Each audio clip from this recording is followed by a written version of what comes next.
Welcome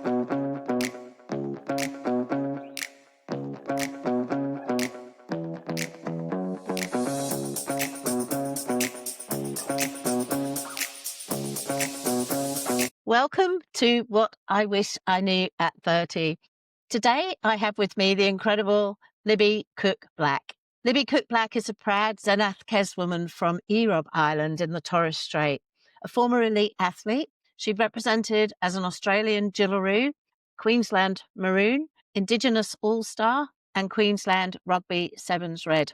She is also a graduate of the Indigenous Marathon Project. Libby was honoured as a highly commended Cairns Women of the Year in 2024 and named Cairns Business Women's Club Volunteer of the Year winner. Well done, Libby. Now, based back home in Cairns, Libby is the founder and managing director of the Female Co., a not-for-profit empowering women and girls in regional and remote communities through sport, leadership and education. Libby, welcome to What I Wish I Knew at 30. And at 31, that's only 1 year ago. Is there anything I missed? Is there anything I missed in the intro? No, I think you've got it all. And very well, thank you. Makes me sound very good. Well, it's like we were debating before we came on air, sort of when we first met, but it was through, one of our amazing connections through the rugby world. And we were thinking it was probably around about 2015, 2016 at the Noosa International Sevens. Yeah. And tell me, where were you at that time? What were you doing? Gosh, it feels like yesterday, but at the same time, a whole lifetime ago.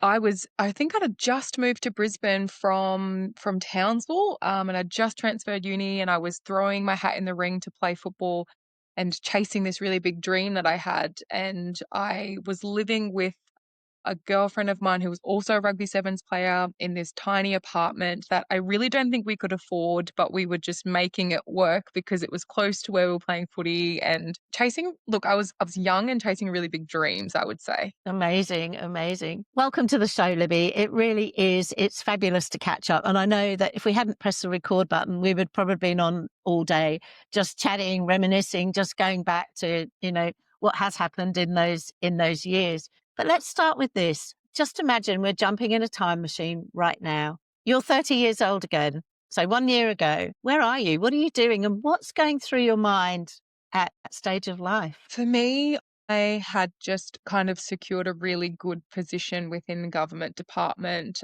I really thought that my career was on this trajectory in leadership and senior officer roles, and I felt quite secure. I only had one child at that time. And I felt like I really knew the future. I was like, yes, this is where I am. I understand it. I am living back in my hometown, which I didn't think I would be, but I had found comfort with that. And I found a beautiful partner. I had a 6-year-old child. And I just thought, like, whilst this is not the big dream I thought, it's enough and I'm okay here and I can settle here for a while. For a while. So it would be true to say then that you didn't feel like you were winging it at that point. No, I felt like I had clarity. And I felt like I knew that I thought actually I was living by my values. I actually thought I was really aligned. I'd created a narrative in my mind that made me safe and made me really comfortable. And it's really strange because I know it's not that long ago, but there's a sense of me that's like, I was more secure then than I was now. Yeah, which is just crazy to say out loud. So looking back now, how would you define where you're looking now? What is your biggest dream? I mean, what was your biggest dream at that time, but what is your biggest dream now? Because I know that it's changed and I know that it's changing. Yeah, I would say I am in more uncertainty now than ever, which is really crazy to think because I think as a young person, you're like, yes, in my 30s, I'm just going to have it figured out. I hit 30 and I really, really owned that narrative in my mind. I told myself, you're exactly in the positions you are. Here is the career progression that you're going to have. It's great money. It's secure. The big dreams that you have that are sort of like dangling in the back of your mind and in your dreams at night um, too far out of the security blanket of what you've got. So just play with them gently. So I, created a not-for-profit organization that I just volunteered in on, formally when we formalized as a company. I'd been volunteering for a year at that point, when I turned 30, but I'd been doing the work for years before, just unofficially. And so I thought I had the perfect combination of security, but chasing my dreams in a very comfortable, well, neat, sort of packaged little way. And I had created this narrative that that was the perfect plan. And then, of course, I had to do in true Libby style, tell myself, maybe this is not enough. Maybe I can chase the big dreams again and be 18 on a whim with like less responsibilities and just go all in. And I did. And I blew up my whole life in the most amazing way. I blew the comfort zone. Where I am now is not even in that government position. I've left it completely to work full time in a charity organization, giving myself 12 months to see where that can go. But like living way more authentically to myself and my values than I ever have. That's amazing, Libby. That's like the courage and like the courage to actually move from a high paying government rest of your life job. So how did you make that decision? How did you decide that, yeah, actually, I'm out of here. I This is think where I'm going. This is what I'm doing. Yeah, I look back on it now and I think, oh, she was brave, but I didn't know the incredible possibilities. And I'm still in the uncertainty. So I'm still really navigating that. But in the moment, it was, I think, my ancestors or the universe or whatever you believe in just kept pushing me. And it pushed me to a position where I actually I fell pregnant and I was like, oh my God, is this what I want? It made me want to jump into the security of a stable position even more. And then on maternity leave, I just had this crazy opportunity, with a little bit of grant funding, you could actually step into the charity full time for 12 months. You won't be getting the money you're getting. But when I did the calculations, I was like, it's enough to cover mortgage and it's only 12 months. Like I could just take a secondment. And I love when I gave myself that idea and entertained it. I loved it. Everything in my body was telling me this is the right option. And then the universe said, and now we're going to challenge how much you're going to live to your values. We're going to offer you a promotion during maternity leave. We're going to push the money up even more. We're going to give you the status that's going to feed your ego because that kind of a role is success. And then when I asked if I could still do my company and make sure that I could still volunteer in that time, the answer was no.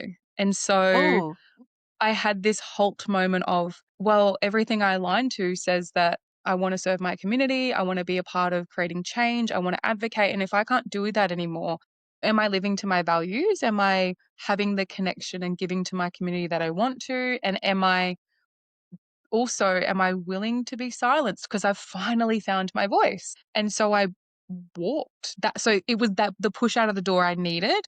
But I can remember my father just didn't have words for me because he just thought I was crazy. He's like, my generation of have fought for you and your generation to have these positions. Like we've never had doors opened to Aboriginal and Torres Strait Islander people like this before. Like you're walking away from a government secure job and it's like enough money for you to just be set on and it's permanent. Like he thought I was crazy. And I thought that it was a no-brainer.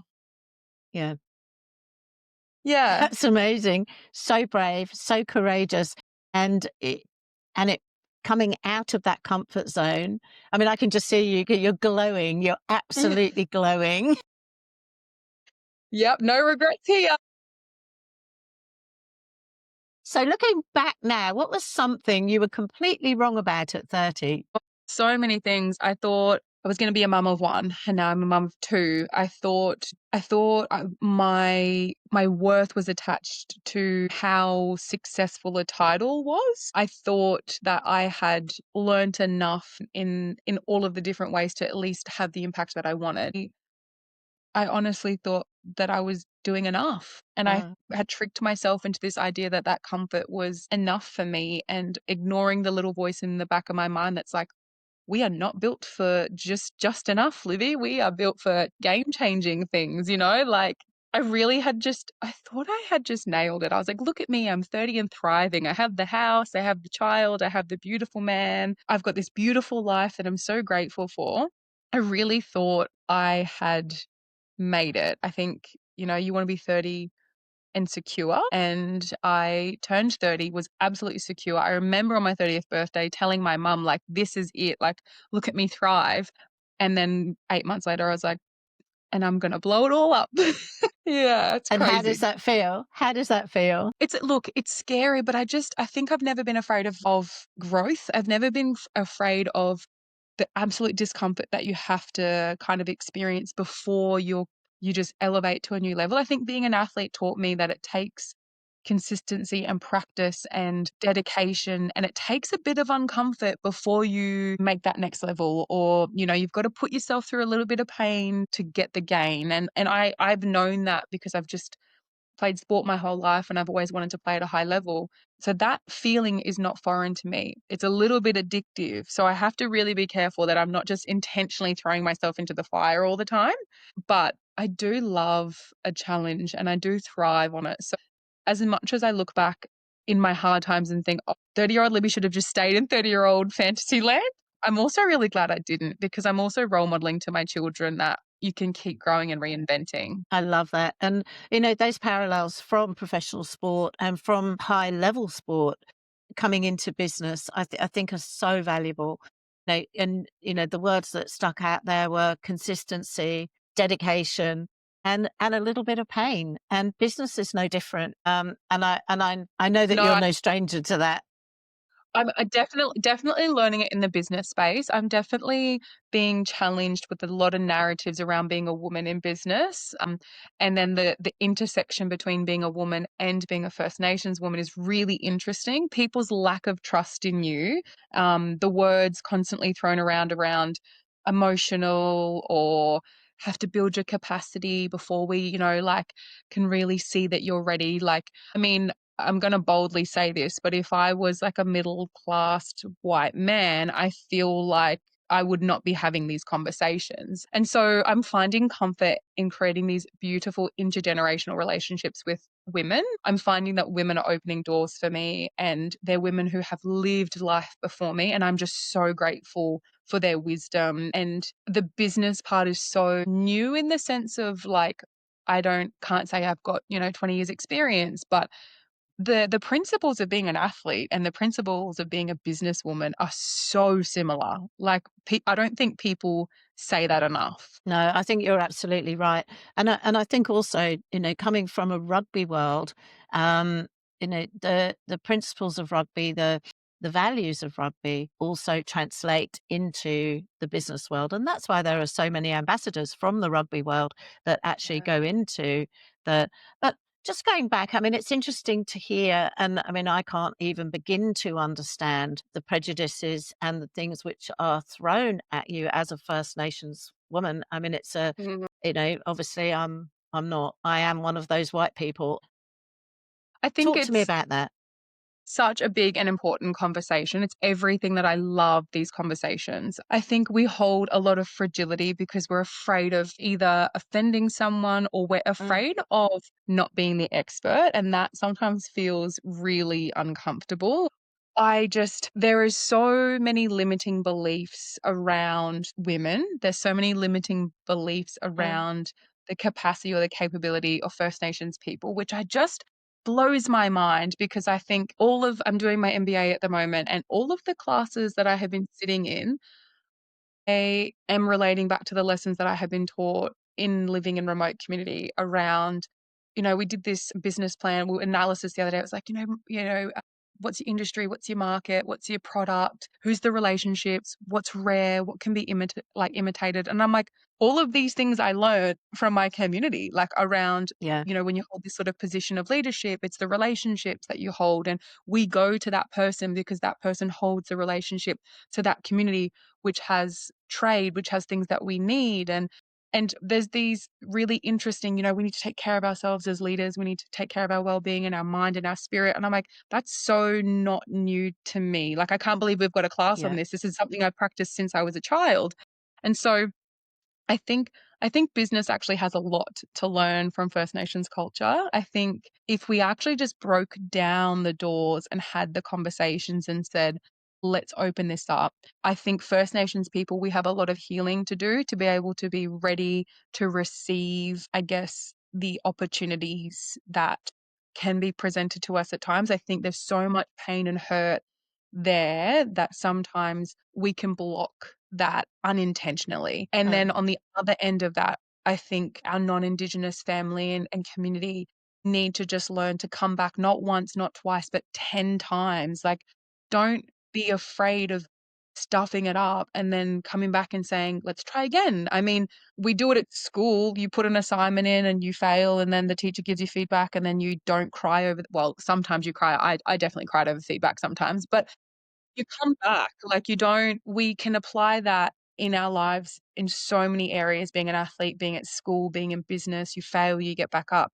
But when we fail with connecting to First Nations people, oh, well, then we run away forever and we mm, mm. we say, "See, I tried," or, "They don't want me." Like, well, they might not, but I do. Like, and now you're Yeah, putting me in that category. So it's really interesting how quickly, particularly in Australia, how quickly we love to jump into the narratives of too hard. We just need to move with love and compassion and connection, and that in love and relationships, just like any relationship, has ups and downs and growth periods. Like, that's okay. And we just need to keep working on ourselves and on the relationship. I love that, Libby, and it's absolutely true. Being able to understand somebody else's world, and especially it's so important in our country because Mm, there are so many different. It's hard to explain, and I certainly don't want to say something. Well, actually, I mean,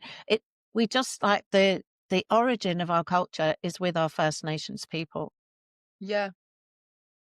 We see from where I sit, everything just seems to have been taken over and dismissed, and there isn't that. But we have so much to learn. As you were saying, going back to as a child, your culture actually promotes Mm, self-care. It promotes the leadership. It promotes everything that now we're trying to reinvent through this whole new world of self-development. And it just, it amazes me that we mm. still don't kind of connect and listen, that we And seem I to think have this. if you sit with, like, any First Nations community, I mean, some people have rawness and they have a lot of hurt, so they're not ready Yeah, for that of conversation. That's course. totally fine. I think if you actually sat with a lot of First Nations people and community, we fully understand that our country is our country now, and we fully understand that we are such a multicultural country. Like, we have Mm, beautiful influences from, Lebanese and Greek, Italian, we have I mean, my mum's Irish, like, I tease her all of the time because her Irish heritage and history is so similar to my First Nations culture, yeah, like, yeah, of so course. many synergies there. We have beautiful Polynesian culture, PNG, Fijian, like, they're all when they're living here in our country, you know, Fijian Australian or Australian Fijian, Mm, like, what it's so multicultural that we actually could take so many learnings from so many other cultures, mm, and we welcome that. But we have this really harsh perspective on not welcoming First Nations. Like, it's just so interesting. Like, I mean, I'm in Cairns, and we had this beautiful, like, Greek festival. It was beautiful. Like, people from all walks of life came and enjoyed it. I went and enjoyed it with my children. I love Greek food. And mm, but when it comes to NAIDOC, which is the day or the week that we celebrate Aboriginal and Torres Strait Islander mm. people, there's so much politics and, like, hurt and pain and pass the parcel narrative that I'm like, "But we can welcome so many other." Why do we struggle with that? It's interesting. It's interesting. Why do you think we do? I think because it's easy to continue the narrative, and that is this or that or them and us. And I think Mm, people are more willing to operate from pain than they are from love because they feel like love is vulnerable, and they feel like love is meaning that they've done something wrong, which mm, is not the case. Like, I think it's so much easier to jump in the anger than it is to sit in vulnerability and acceptance and love. I just think mm. that we get uncomfortable because we feel like if we're coming from a soft place, we're saying we've done something wrong, which is not it. So I think people have a Right. lot of self-growth and work to do around the narratives that they're buying into to be able to be ready for that connection. I mean, we see it in at the Garma Festival every, year or whenever Garma is on, and all of these executives fly, up into the territory, and it's this huge opportunity to be on country and sit and listen and have deep discussions with, with Aboriginal people up there. And then I find it triggers a lot of executive leadership who go there to have these really big thoughts around, what are we doing? And I read this beautiful LinkedIn post from a woman who was like, I'm a woman and I see progression, but I don't know if it's progression if our First Nations women in this country are not progressing with us. And I was like, I love this. So when are the next Mm. time are you going to a First Nations community? Like, don't say this from the comfort of your home Yep.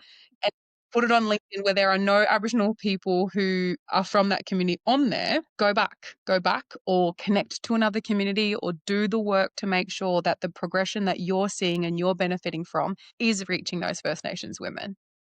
Yep. I think we can identify it, but when we actually get out of the hate, the anger, and we find a narrative, we stop there. We don't actually do the doing. Yeah, and it is the action. It's the action that's going to make the difference. Everything Yeah. else is just a dream. Everything else is just unchallengeable, as you say, because it's sat from the comfort of your home or, wherever you are. And I think, I can see that the female co and what Mm, you're doing with this, you're so articulate. You've got such a beautiful voice to be able to see those both sides mm, of these cultures and how those cultures can be brought together. And I think, in reality, you're not going to change everybody. It's it that's just the way it is. You can't change all the people all the time, and you certainly can't actually connect with them all. But the ones that you can, those steps, I feel it's essential. It's mm. essential. You have a voice, and that voice is going to create those connections, and it's gonna help others to do that too, and I Yeah, love that. Libby, absolutely.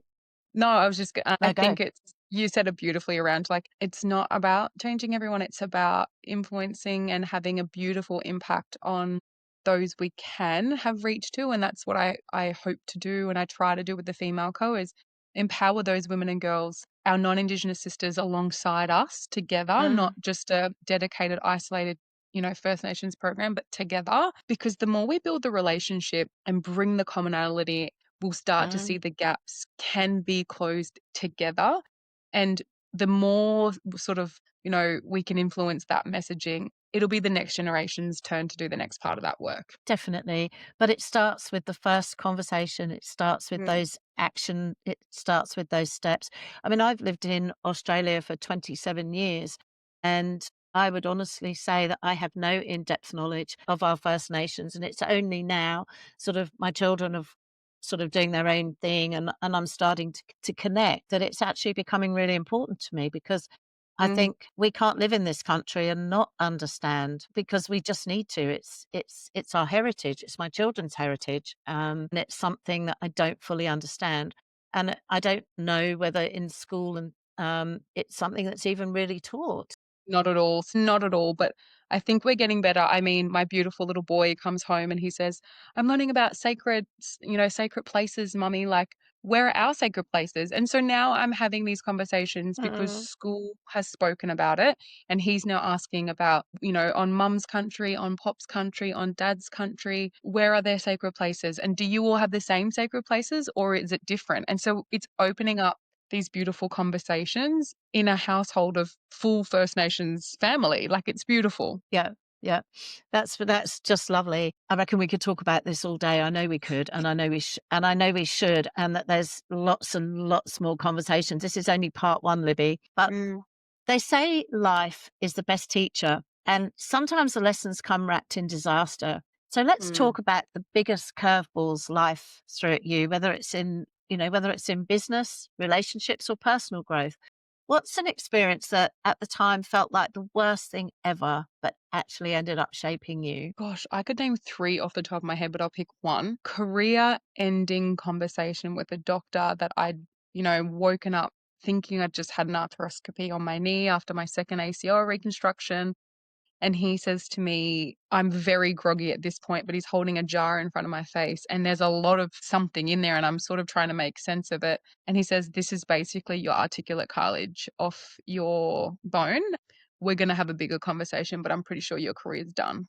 And I'm like laying in bed. I'm all of the age of 21, 22 at the time. And I thought he was joking. And I didn't have the courage to ask the question again. I got discharged. I had a follow up with him 2 weeks later to take my stitches out. And I said to him, were you serious about me never playing again? And he's like, look, most likely, like not a lot of athletes come back from this unless you can get this surgery where it kind of attaches another sort of cartilage or does some things around growing your cartilage back.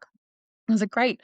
How do I get that? Like, I want that. I don't know who I am without sport. And he's like, yeah, do you have like, 20, 30 grand? And I was like, I'm a broke uni student. Like, no, of course I don't have 20, 30 Yeah. grand just in my back pocket. So I walked away re-ending and I was just getting started. So I had to like figure out who I was. And I honestly think it's been 10 years of work and I only am just figuring out now who I am without sport. And that's crazy because that's a lot of time between then and now. Yeah. Yeah. Look at the lessons that you learnt Yeah, during that time. absolutely. And I think I obviously went to uni twice in that period of time. I'm back at uni again because I'm just addicted Yeah. to learning, or suffering. I don't know which one. But I think that moment was important for me in that I needed to be pushed. I actually think I would have stayed in the game forever. I think I would have just wanted to be the athlete that, played until she was 40 plus. And I wanted to be the one that they were Mhm. talking about.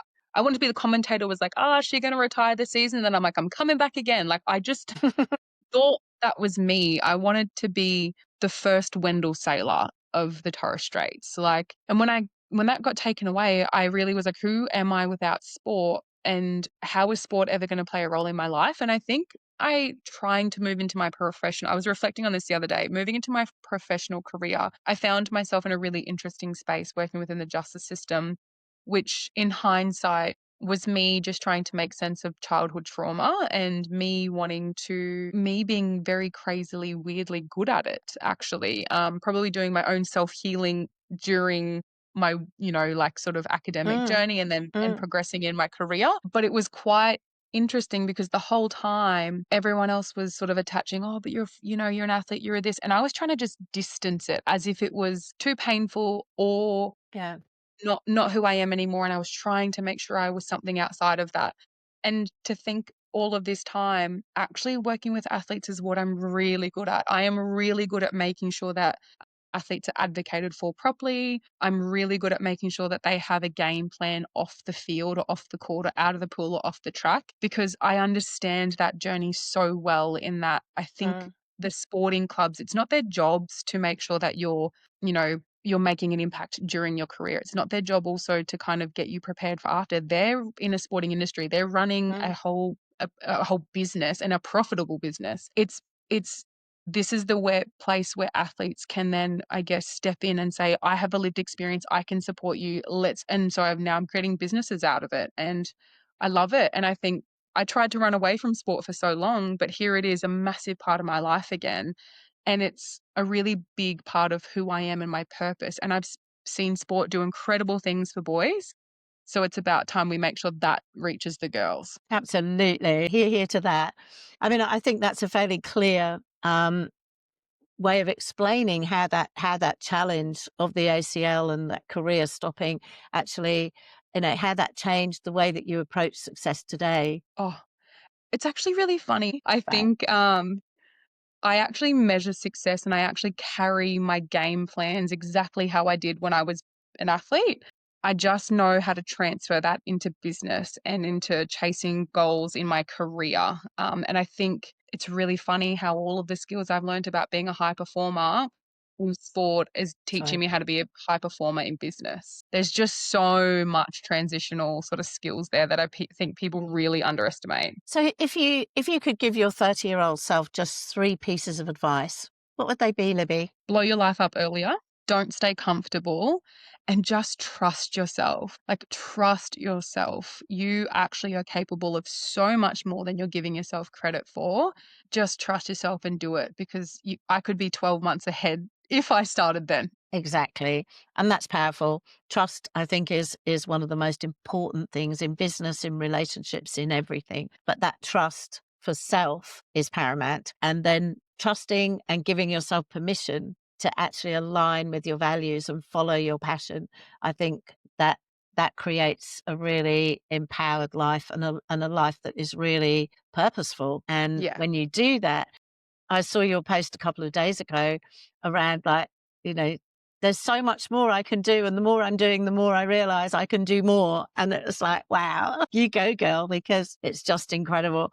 And do you think younger professionals and entrepreneurs today struggle with the same things that we did? I mean, you are one of those today younger people. And, you Mm, know, definitely. I think self-confidence is huge. I think knowing when to trust your gut and back yourself, but also taking the advice from those who have walked the journey before you is a really tricky sort of balancing act, because mm, sometimes the advice you're giving is not to the context of the market that I'm in, or a younger person is in. yeah, I mean, I already see incredible advice I'm getting from business people who are it's just so valuable, but it's also not playing to my strengths. It's a very matured business person's advice, and I'm not a mature business person and I can't pretend to be. I actually just have to lean into the learning and the process. I can't cheat myself of the growth. So I think this on the surface, a lot of the challenges are really, really similar. It's like get to know yourself, figure it out, go through the trial and errors and be okay with failure, because failure is so important because the lessons are huge and they're long lasting. I think if you try to cheat the failures, you end up making them later, and it's just messier when you've got more complexities and lots more people involved. So I think, and as I'm watching younger people become entrepreneurial a lot earlier, because they have to be, because they do not want to work in 9 to 5 yeah, jobs. Young people just do not want that life. I'm really watching that they too have the same sort of basis of challenges that I am currently going through, because I've only just taken the dive into being, an entrepreneur and founding companies and moving in this space. So I actually just think it's the starter's journey that we all go yeah, through. yeah. No, I would agree with you. I think there's a lot more distractions, but I think again, that's the beautiful thing of having come through a disciplined approach to sport, where you've played at a elite level, because you had distractions back then, but you had to stay consistent. You had to stay dedicated to get to the level that you did with the Gillaroos, with the sevens. Sevens is definitely not a sport for underachievers. It's one where you No, no, it is hyper competitive. It's an Olympic sport. I mean, in my time, it was the Olympic sport that hadn't been in before. And so Rio was a huge, huge shift for women's sport. I would say it was the overlooked women's team. I think the Matildas swooped in, years later when the country was ready to listen. But I mm, mean, rugby sevens, they are, but back then when women's sport wasn't professional, they were the ultimate professional women's team. I mean, I'm not trying to not give, the basketball their flowers, but I think basketball as a whole didn't do very well at centralizing or making payment available to their athletes, and they're probably the longest lasting women's mm, mm, team in our country. I could be wrong there, but I feel like they're the most matured in their women's sort of business for yeah. their game. But the rugby sevens, it's professionalism. It is the Australian standard. I mean, if we were to hang up a female team, Mm, and say I would hang my hat on that, and I would say that there is professionalism and a whole nother level. yeah. Yeah. And look at the length of time that a lot of those players have been on that team. Mm, The dedication to the day in, day out, grueling training. Yeah. Yeah, I'm a fan. I'm a fan. yeah. I mean, I'm biased, but I'm also a fan. Yeah. That's okay, we're allowed to be. This is our show today, Libby. I think, when you take that and you look at what was needed to actually achieve success at that level, and then you translate that into exactly the same. It's no different in business. Mm, People, I think now, the entrepreneur journey, everything that's, do expect things to just be simple. Oh, we can just do a few posts and people are going to come in. It's not the way it is. You've got to be there the whole time. You've got to be consistent. You've got to use your time well. You've got to use your energy well. You have to show up whether you want to or not. whether you're podcasting, whether you're speaking, whatever you're doing, you've still got to be able to switch it on when you're in the public domain. And that takes discipline, that takes dedication to that purpose and what you're doing. I think you certainly seem to have found a purpose and a reason to keep that going and keep that dedication. And I love what we're talking about, and I know what you're going to achieve. We go back to what's the best advice that you ever received, and who gave it to you? I had a few pieces. It was from a footy coach. It was from a footy coach, and he said to me, "Once is enough." And I was like, "Oh my god, what does he mean? Once is enough?" And that was a really weird, like, what do you mean? And it was in a time when I had just had my injury, and I was really saying to myself, "Oh my god, I've only played State of Origin once. I've only just." And he said to me, "Once is enough." And I, at the time, didn't understand it, but about, 6 months later when I really realized that my body wasn't responding, I'm not coming back, I went back to him and I said, "What do you mean by that?" And he said to me, "Not many people can say they've even done it once. So, like, Yeah. give yourself the opportunity to even try it just once." And I've taken that into everything. So even when I'm like, "I don't think that's for me," I have this back of my, this voice saying, "Once is enough. Like, you can try it just once." And then it never is just once. I go back again and I try more things. But it was just that, like, in the moments when I was like, "I think this is too hard," or "I think that's out of my depth," or "I think, I'm not supposed to be in that space," I just tell myself, like, "You can go, because once is enough. Like, just go and see, and then if it's not for you, then you experienced it once and you can make an educated decision that that's not for you. But if you go on this, nice narrative that's keeping you comfortable, that you never have to go back again, and it is the most amazing experience you've ever had, and it just changes something in you, then you're in the right space, so you go back again, and it doesn't just have to be once." So, it was this weird, like, advice that at the time didn't make sense, but I've applied to so many parts of my life now because, sometimes once is enough, but sometimes you just need that excuse to get yourself in the room or to try something new, and then all of a sudden you're on this incredible journey that you didn't even know you needed. That's amazing. And that's that real sage words of wisdom. If you don't try it, you never know. So, Yeah, and if you that's it. do, you're going to learn. That's just reality. So that's a beautiful piece of advice. So we can't go to the best advice without going to the worst advice. So what's the worst business or life advice you ever got? I would say don't make decisions out of emotions. That's probably gonna rock some people because, like, don't, like, I mean this in a way of making rational decisions, but emotions aren't a bad thing. Mm, If it is not feeling like the right choice, then listen to that feeling, listen to that emotion, listen to your body, listen to the gut. mm, Don't mm, make it then. I think, so many people who have tried to gift me beautiful wisdom during this sort of like business phase and startup have just, they've really tried to say, "Oh, don't bring emotions into the room." And I'm like, "But I'm a woman." And you're mm, saying that because I'm a woman. That's really interesting because I think there is incredible women who lead with pure passion, and that's what attracts me to them. That's what gets them the yeah, business. That's why yeah. people want them in the room. I think women who can be vulnerable and say, I watched the beautiful documentary on Jacinta, and the Prime Minister of New Zealand, and Mm, her ability to be vulnerable and to say, "Thank you for that," or hold that to account, or, "We made a decision, but it wasn't the right," like, to the ability to be accountable to herself and to her country.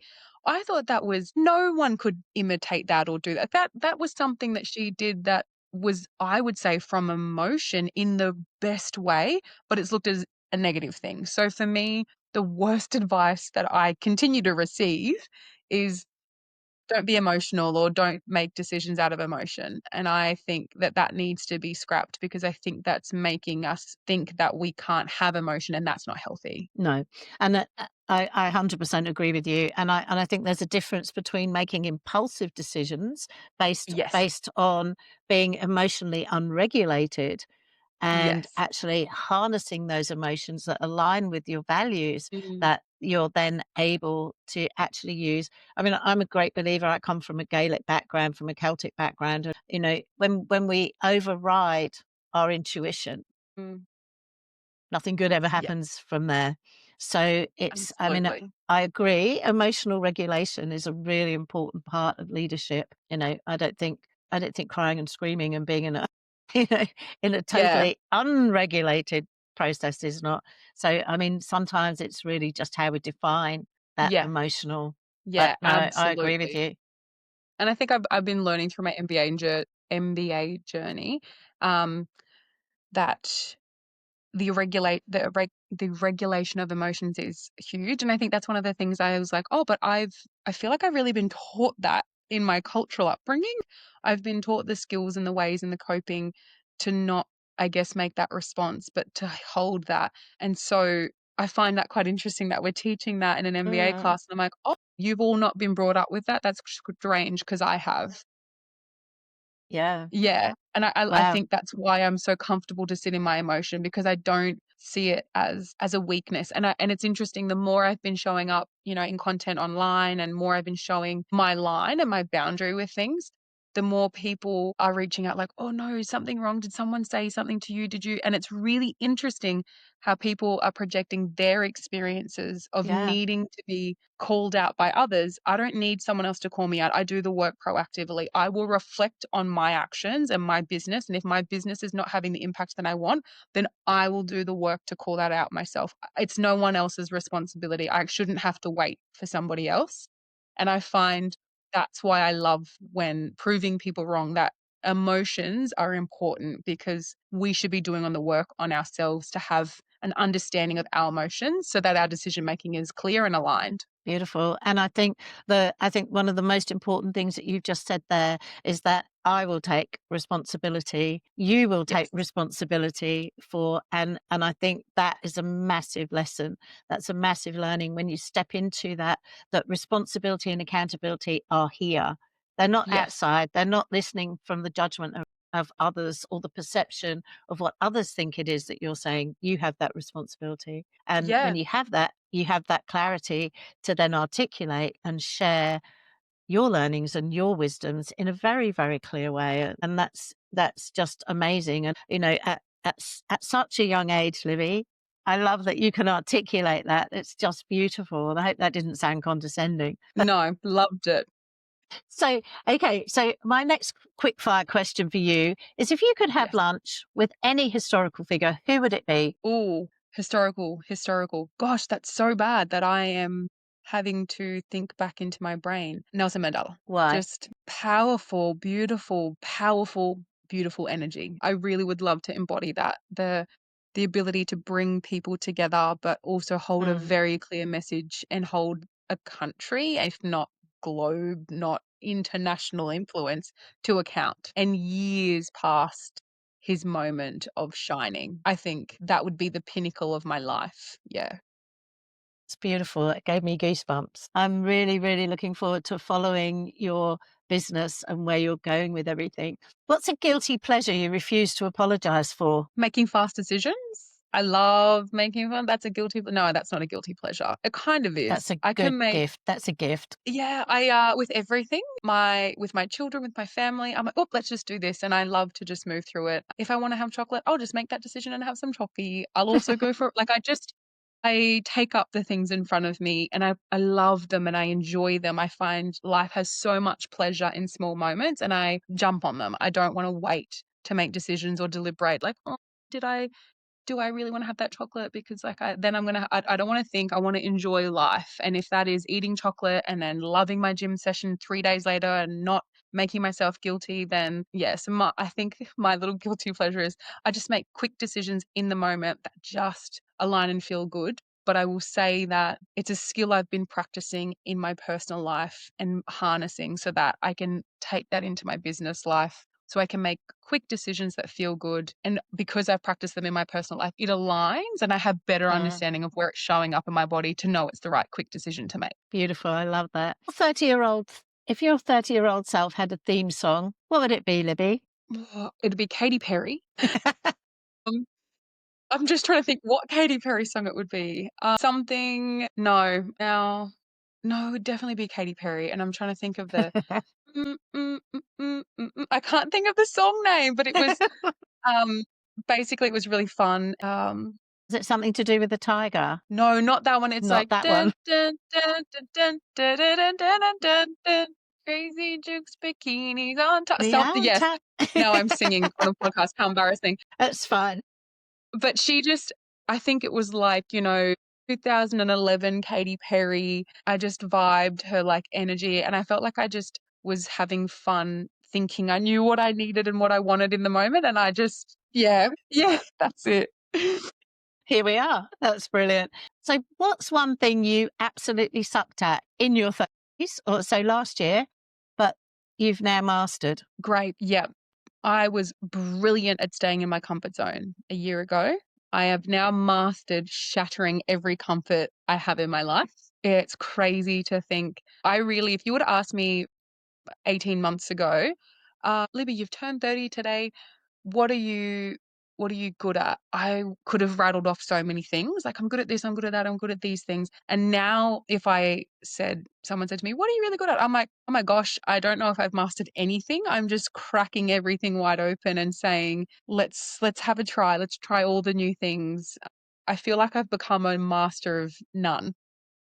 But I think that's the point. I think I'm in this like learning phase of growth. So I was really good at sticking in my lane and being comfortable. Well, you've definitely shattered that to pieces, haven't you? Totally. Wow, Libby, that was incredible. And I know so many listeners are going to resonate with your story.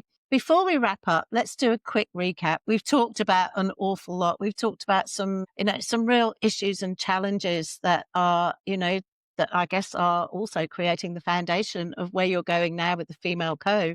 But before we wrap up, what's the single biggest takeaway that you would really like people to remember from this conversation? Don't be fragile with yourself and with your growth. Be okay with not getting it right the first, the second, the third, and the 10th time. Just keep trying, whether it's, throwing yourself into complete uncomfort and connecting with First Nations community or people and retrying again and again, whether it's trying to find the right way to invest and back and support women. Try once, twice, 10 times. And yeah, don't be fragile. Don't be worried about it failing the first time. Go again and again and again and reinvent and learn and just, yeah, don't give up. Beautiful. And I know you won't give up. I know that's not in your DNA. Libby, I love that. And for everyone listening, here's my challenge to you. Take one thing from today's episode and apply it to your life this week. Maybe it's reaching out to someone who can mentor you. Maybe it's finally taking that leap you've been scared of. Whatever it is, take action. And if this episode inspired you, make sure to subscribe, leave a review, and share this with someone who needs to hear it. And if you have any questions or a topic you want me to cover in a future episode, send me a message. I'd love to hear from you. Thank you for tuning in to What I Wish I Knew at 30. Remember, your best chapters are still ahead. See you next time. So from me and Libby Cook-Black, we'll see you soon. Bye for now.